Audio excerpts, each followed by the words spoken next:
Real Baby Talk.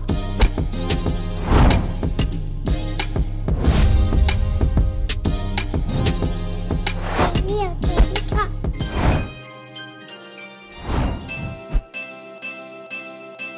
Welcome back, everyone. This is part 2 of my conversation with Spencer Randall, one of the co-founders of CryptoEQ, where they make a complex subject very much more simple. And we're on the subject of GameFi and getting GameFi, and most importantly to me, enjoying it, but making money off of it as well. So Spencer, please reintroduce yourself, and then let's talk about GameFi and how the heck do I make money in it? If I'm a gamer, if I'm not a gamer, if I have a lot of capital, a little capital, like what are my avenues to enter this space? Yeah, thanks for having me back, Teddy. CryptoEQ is a team of 20 plus analysts, designers, researchers, folks curating content for audience members like your audience to help you learn and accelerate your crypto journey. And so today we're going to walk the walk and help people learn about GameFi and tap into some of the things that I've been super focused on over the past 6 months and to help people accelerate their journey into GameFi, because I've had a lot of fun with it. I've learned a lot as I go, as I'm sure you have as well. And so let's focus this conversation on sharing some nuggets of wisdom, some lessons learned with the audience. Definitely. And before we go forward, I want to emphasize or reemphasize what you just said. You've been focused on this for the last 6 months. So as a co-founder of any business, right? You have the business side, you have a lot of stuff you're doing. But what I always say is let the experts do the thing that they're experts at.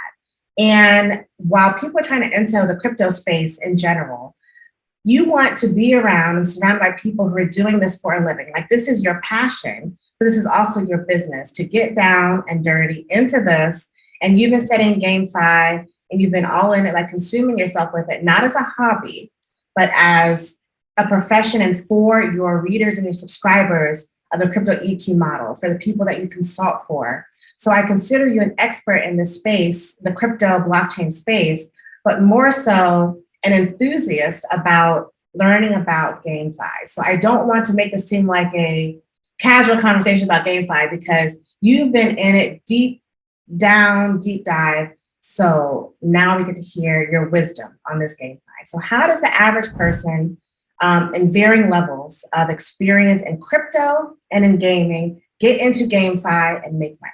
I appreciate the vote of confidence, Teddy. And I think it's important to layer on that 6 months in GameFi, which is still a fairly new theme to focus on within crypto, and also 5 years in crypto. So I think that's a powerful combination because I'm not walking into this purely as a gamer learning about crypto, but someone that has a strong foundation in crypto that can help people learn about blockchain gaming. And so I think we break it down really into 4 different ways to monetize GameFi. The first one I would say probably the most straightforward, investing in the tokens that power the ecosystem. So let's just kind of jump through the 4 high level here. So investing in the tokens. The second option I would say, and this varies from game to game. Some of them have this option, some of them don't. It's a scholarship program, really where you trade your time to rent an NFT from a group or an individual, and you play the game and share the revenue with the person that owns the NFT. So that's a scholarship program. The next one I'd say would actually investing in the NFTs and perhaps trading them on a secondary market or in a marketplace tied to the game. So that would be what some people call NFT flipping. So if you want to flip NFTs in GameFi, that certainly is an option. So you're not even playing the game. You're not necessarily investing in the tokens. You're investing in pieces of a virtual world and trading it on an open market. So that'd be the third option. And then the fourth option, probably the most fun, would be playing the game. So that's actually jumping into the virtual world, trying it out, playing the game. I would argue that the fourth option, actually the P to E, the play to earn component, makes you better at every other aspect of this investment theme because you're in the trenches learning about the community, the network effects, the playability, the usability, how does the wallet work, how it smooths the transition from like a newcomer to playing, a full game. So those are the 4 options to recap: invest in the tokens, scholarship programs, NFTs, investing in the NFTs, and then actually playing the game. So for those new to crypto space, investing in a token means going on exchange of your choice, looking for that symbol, Sandbox, SAND, Axie Infinity, AXS, SLP, Town, you said it was TOWN, going on an exchange or going to like CoinMarketCap or CoinGecko, searching by that currency and then going to markets and finding it and then going directly there and buying that thing. Let's talk scholarships. So the scholarship angle is really interesting because people may not know, but on games like Axie Infinity, a couple of my virtual assistants are from the Philippines. And my virtual assistant was one who first mentioned it to me when AXS was down. It was like $26. And he mentioned Axie to me. I hadn't heard of it. So there's a whole community of people in certain countries that are hired to play this game in this scholarship version that you're talking about. So how successful do you think this model is? And those new games that are replicating this model, do you think it's something that's going to last or it's going to fizzle out?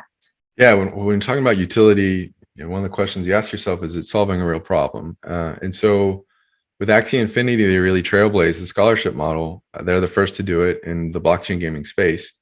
And it proved to be wildly successful. And so one of the things that I think points to the success of a model is when others start to copy it. Yes.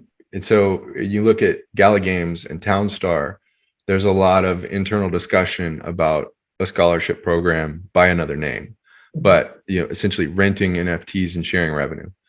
And so is this solving a real problem? I would, in Townstar, as they begin to implement something like this, I'd say absolutely, because something that you're hearing from the community and is real is these GameFi NFTs are getting very expensive. So the high value NFTs that generate very lucrative daily yields are being priced as such, as very valuable. The floor prices continue to climb. And so to promote access for newcomers, you don't want to have that high financial barrier to entry. And you don't want to have an ecosystem that's purely pay to win, where if you don't have the capital, you can't win. So I think it's a necessity. I think these scholarship programs do solve a real problem, because there's people all around the world that want autonomy, want financial freedom, want to have fun playing games, want to be a part of the community. And the scholarship programs help bridge a gap as all of these different gaming ecosystems figure out their tokenomics. And so that made me write down a question. I'm not going to mention it now, because I know we'll both go off on a tangent on it. Down so that I don't forget. All right, the third one. Let's talk about flipping NFTs. So I guess that we can kind of hit on this subject. So do you think with the NFT flipping that we as the community of users of this technology can price ourselves out of its utilization? Is that something that you fear happening, or that you can foresee even potentially? Well, if the communities shift and move and migrate, there's the popularity of games can ebb and flow. So I think that if you're looking at the third option and you're purely flipping NFTs, that is a concern. Is you want to make sure that you're flipping and investing in the right ecosystems. Mm-hmm. But you can say the same about the scholarship program. You could say the same, because the scholarship program, there's two parties coming together. You've got the player and you've got the owner of the NFT. If you're on the player side, you're spending your time. If you're on the owner side, that capital owning that NFT could be better suited in another ecosystem, potentially. And then if you're investing in the tokens, that capital could be, there's an opportunity cost if you're long AXS and AXS is going through some problems where you could have been, long sand. So that there's trade-offs, and I think that question affects every single option. Is where's the community accelerating the fastest and the healthiest? Yeah, that's healthiest too. That's important. Yeah.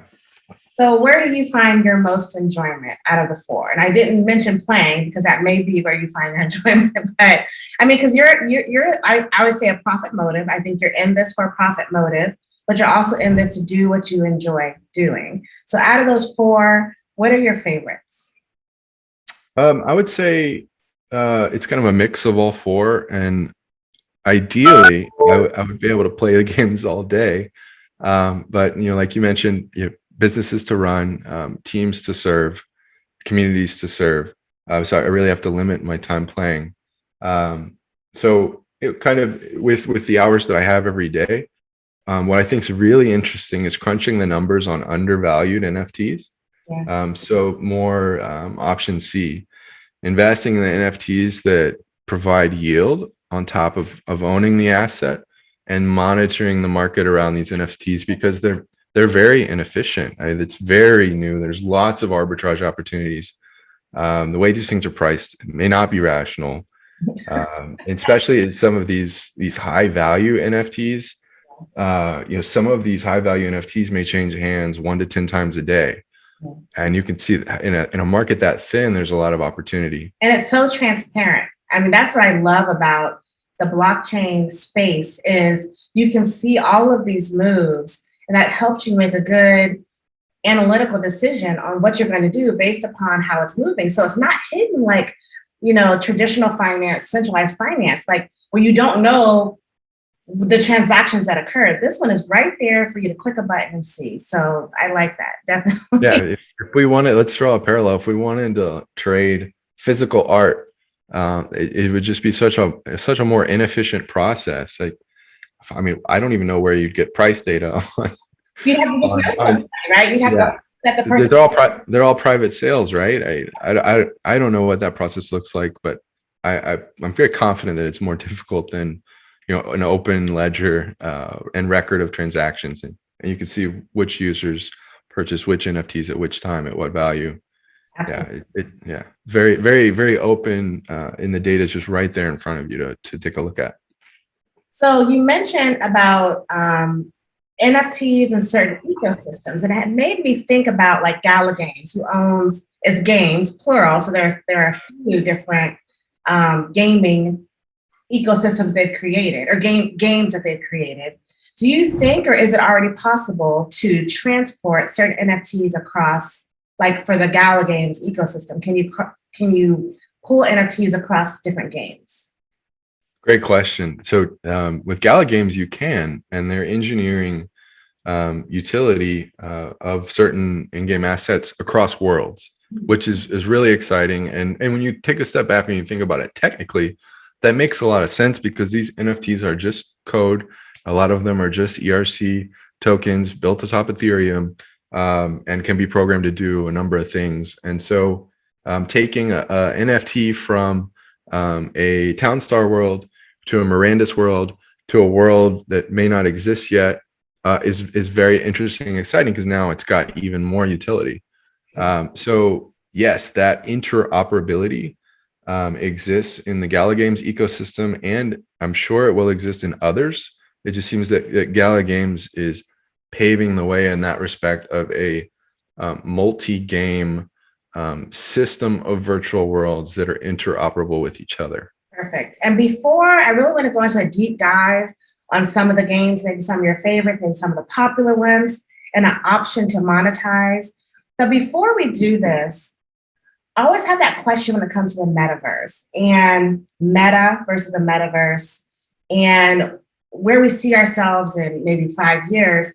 Do you think it'll be like a competition of wills? Do you think there's going to be team meta or team metaverse only? Or do you think we're going to like in our day and our work life will be on Meta doing Zoom calls and business stuff. And then in our evening lives will be an avatar in Web3 and the Metaverse playing Townstar or something. How do you envision that in a few years? Yeah, so I think if we kind of get philosophical, I think we are at a point in humanity where the spirit of us as a society, as humans, still guides and shapes these technologies. So I don't think that we're to the point where we need to worry about AI governing the world. So in that sense, I think the metaverse is the evolution of the internet, and what we've seen in terms of the way humans interact on the internet will manifest itself in the metaverse. So I'm of the opinion, just like I am with blockchains and distributed ledgers, that there's multiple protocols, multiple opportunities for worlds to coexist in a metaverse, in a blockchain ecosystem, in a distributed ledger ecosystem. So I'm a more of a fan of the term metaverse, with meta being a part of, and perhaps a big part of, the metaverse. Okay, I like that. That's fair. Because we have communities that by ethos are closed, and we have communities that by ethos are open. So like one of the biggest contrasts I could think of would be a Decentraland versus a Meta, right? I think the ethos there is very different. One will be centralized, one will be permissionless. So the opposite ends of the spectrum, also different amounts of resources, right? So they're competing, of course, and I think that there'll be friction around open versus closed, and I know which one I'm most excited about. I like open worlds. Do you foresee the user being able to profit, earn, receive any reward other than maybe some kind of dopamine rush from playing in worlds like the meta? I think it's still very early. I think that the gaming component of Meta, I mean, Meta definitely leads with gaming and entertainment as a part of their virtual worlds. Mm-hmm. And Meta is a lot of things, but it also looks like it will be a fabric of other virtual worlds. So the difference is permission, it's partnered, and they'll be featuring certain games. And so I do think that as they partner with different games, there'll be an opportunity to earn in those games. So I think that there will be a play to earn opportunity within Meta, within some of these games. It's just this early. It's not clear to me, which opportunities that would be and how that exactly that would work. Yeah. But if I'm being asked to make a Meta wallet to custody something, my interest dies immediately. I'm only interested in self-custody of things that I really control. Exactly. I love that. All right, let's take a deep dive. Let's dive a little more into some of the popular games. I know you've mentioned them, and maybe those are the ones you want to deep dive. We have Axie, we have Sandbox, and we have Townstar. But if you want to talk about others, let's just kind of do a not surface level, but not super, super deep, like a medium level dive into Axie. How you earn, what's changed in the last maybe 6 months with it, and what's your sentiment? How do you feel about it now? Yeah, so my overall sentiment on Axie is still very bullish, and I still invest in the Axie Infinity ecosystem through the governance token and staking the governance token. How have things changed? There's a lot of different ways to monetize in the Axie ecosystem. The way that we found most interesting was purchasing moderately valuable Axies, playing the game. Mm-hmm. And so there was a significant opportunity earlier on to earn SLP through playing the game, either by competing with other players or winning challenges in a kind of programmed journey, kind of like Pokemon, how you battle your way through. So there was a significant opportunity to earn what you could call it yield on your time as you played the game in this in-game token SLP, and you could liquidate that on a schedule, and you could think of it kind of like a GameFi paycheck. Right. And over time that eroded the value of SLP. If you can look at the chart, it's not a secret. The value of SLP has dropped significantly. It doesn't show any kind of cyclical pattern or promise of recovery. And so in that sense, we exited that part of the game of playing the game to earn SLP, but still long this idea of investing in the Axie ecosystem, owning some of the governance tokens, staking, et cetera, et cetera. So how has it changed? More of a passive approach to investing in Axie. And all this said, I mean, these are just decisions we made to manage risk. And it is entirely possible that Axie will have a magnificent renaissance. There's so many things in the works. I mean, the idea of burning Axies could be very helpful for the floor price of Axies. There's opportunities to earn through breeding Axies, which is a whole nother element and skill set that personally didn't really resonate with us. So that's my medium level take on Axie. All right, now let's move on to Sandbox. Sandbox just had its alpha release. It was late November. I think it ran for 2 weeks. That was the first opportunity for owners in Sandbox to actually play the game, and people could buy passes, etc. So how do you think that was? How successful do you think it was? And what do you think it means for the second release of Alpha 2 for the future of the Sandbox? Yeah, so I think Axie is a good frame of reference, like to compare and contrast the Sandbox. The Sandbox is releasing more focused efforts. So the gameplay, if you're going to do the play to earn component, is more intermittent, whereas Axie is more persistent. So Axie is a more complete game today than Sandbox. That may not always be the case, but just you got to call it how we see it today. We're talking about jumping into these markets right now. With the Sandbox, the alpha, I would say, was very successful. So it's very focused effort around curating different experiences in the game. To gain access to the play to earn component of the alpha, you either needed to win a raffle by owning land. So you would have been raffled a alpha pass through owning land. There was also opportunity to win alpha passes via social media, as well as purchasing alpha passes directly on a secondary market like OpenSea. So lots of ways to get involved and gain access to an exclusive event that was limited to 5,000 people. And that opportunity, I think, will come back around with the Alpha 2. Right now, there's, I think it just wrapped up. There was a game maker opportunity where if you built a gaming experience, you could also win sand. So you can kind of think of these things as like mini tournaments or focused efforts, a layered launch, a layered approach to opening up the whole world for a play to earn experience in a virtual world. And I can go deeper on the alpha itself if you'd like, but that's kind of a high level view of like what's happening in the Sandbox, what's on the horizon. I think Alpha 2 is around the corner, maybe even Q1 we'd have it drop. And I would say if Alpha 2 is going to happen this quarter, the alpha passes on OpenSea are undervalued because the value of an alpha pass, the winnings of an alpha pass is about $10,000 in Q4 of last year. And on OpenSea, they're kind of fluctuated between like 3,000 and 6,000. So right now, I think it's like 0.5 ETH. I would say that that's probably undervalued at what the whole experience could be worth when Alpha 2 is ready. And on that note, if you're not a landowner currently in the Sandbox, are we priced out of participating in this gaming experience Sandbox?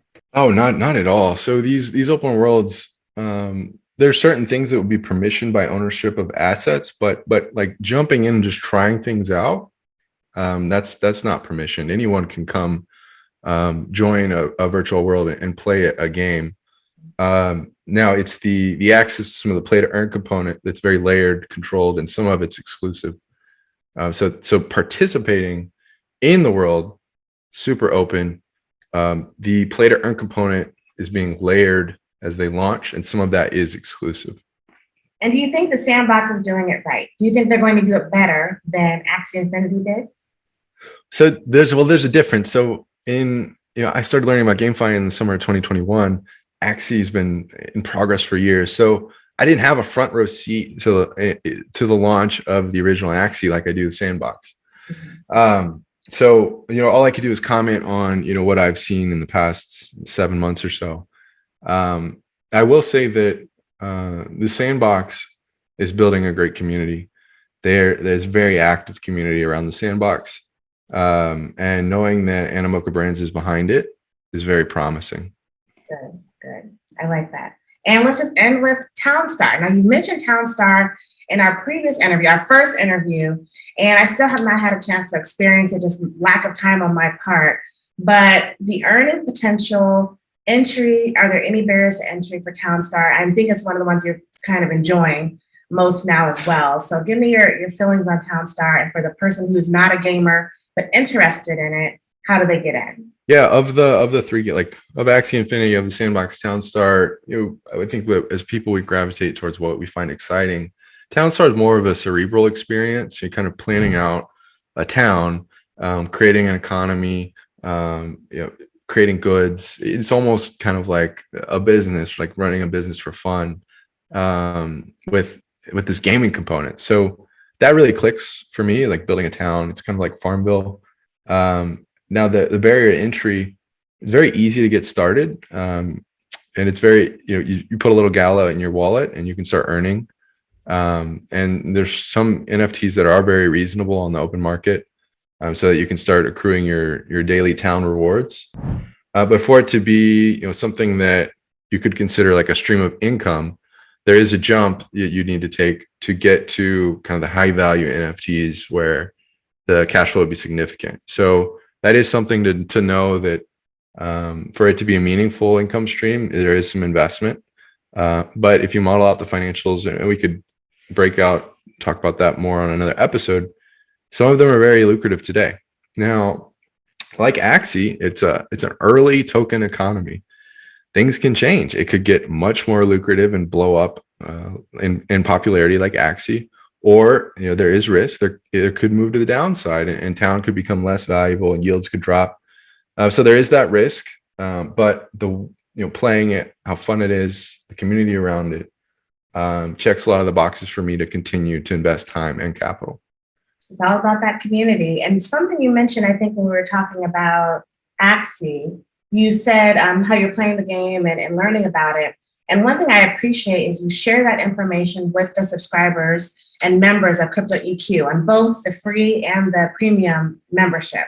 So as you're experiencing these things, you and your team of 20, you guys, maybe it's a report, maybe it's just a Word doc, maybe it's just a blurb, but you kind of let us in on what's going on. And when you change feelings about Axie, AXS, I remember, or Axie Infinity, the game, you did let us know and a kind of a little blurb about how you felt about it and why you were changing. So I think that's a benefit of having that CryptoEQ community, is you get to get that insight, because I don't know anybody that's playing these games personally, right? So I have to get in the community. Yeah, so we like to take all the alpha straight to the premium community. They get our candid thoughts, they get everything early, and then as we tighten things up, polish things up, over time we release a lot of that to the public community. Yeah. So the best way to get in early and ask co-founders and the team questions directly is that premium community, is that those are the people that we spend most of our time with. That's where we hang out.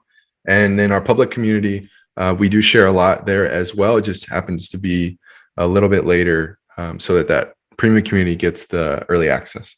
Definitely. And for those that don't know, I am an affiliate for CryptoEQ, and not just because I reap the financial benefit, but I really love this company. I love you guys. I love that. I love crypto. I just don't have the breadth of, I don't know what it would be, because not the time, knowledge is all of it to really dive into this huge, ginormous system of things going on. So it takes a team. It takes a team. It takes a team. You cannot do this by yourself. I talk about that in business. Like, you're not going to be successful by yourself. You're not going to be an expert in crypto by yourself. And it just helps when you have people there that you can bounce ideas off of and get that insight that you didn't have before. So, I mean, I go back to Axie. If my virtual assistant hadn't mentioned it to me, I don't know when I would have known about it. But 26, and then went up to, I think it was up to like 150 at 175. It was pretty high. So had I not known at that moment, I mean, I could have missed the ride, right? So yeah. Absolutely. And what we found in our community is team members and community members gravitate towards different themes. And so we kind of develop our go-tos for different themes. I happen to be really interested in GameFi, so I'm a go-to for that. But there's other team members and community members and thought leaders that I look to for different themes within crypto, because there's lots of sectors developing and thousands of projects to monitor. And it truly takes a team. Sit and read and glean all of that knowledge. So I appreciate it. So before we wrap up, Spencer, is there anything else that you wanted to say, bring to the audience, tell them about before we cut it off for today? Yeah, we're really excited about our partnerships that both we've launched and have on deck, and working with affiliates like you. The community is continuing to grow. The team's bigger than ever. We're stronger than ever. And know that this is a nice parting thought. Know that we started this company in 2018 in the middle of a bear market. We're not going anywhere. Our community members are resilient. We're resilient, and we'll continue to learn about this asset class together for years to come, because we know that it's changing the world. And we want to shape this industry alongside our community. We want to take and elevate the quality of information in this industry to new heights. That's why we started this company, and that's why we continue to do what we do day in and day out. Absolutely. Well, good luck in all you do. I will be right there alongside of you guys for the ride. I'm based out of Houston, Texas. So even when I go to visit my sister, I will come say hi. But thank you so much for having you on the show. Blessing us with your knowledge, and I'm taking notes as always. I'm getting that knowledge. So thank you. Enjoy your day, and I will see you on the next one. Thank you, Teddy.